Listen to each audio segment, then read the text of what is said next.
Voters headed to the polls today, making some key decisions for area schools. Election officials said turnout was one of the highest they've seen in an election like this. Well, good evening and thank you for joining us. I'm Bree Clark. And I'm Todd Kuntz. Several area school districts had one or two races. Some even had school board members targeted in a recall. That's where we'll start tonight. Pocatello-Chubbuck School District 25 has 3 school board members being recalled. Those behind the movement say it's because of how they handled getting students back to school during the coronavirus pandemic. Many parents didn't like the hybrid system of online and in-person classes.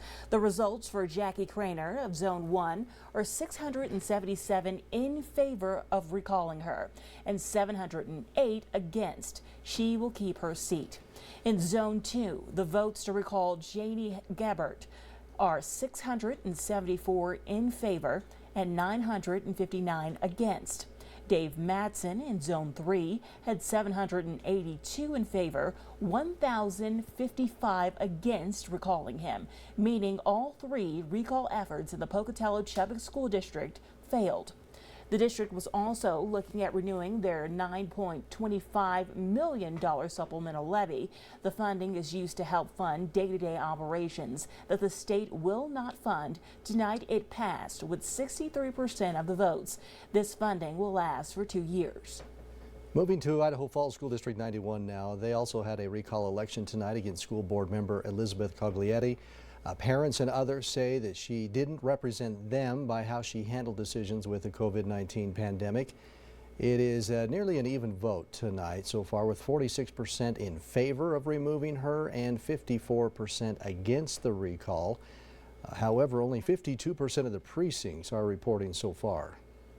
The Idaho Falls School District also had a supplemental levy for $6.8 million. 76% of the votes are currently in favor of passing it.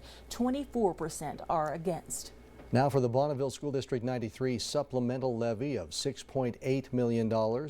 This levy is an increase from the last supplemental levy. Tonight, 52% of the precincts reporting so far.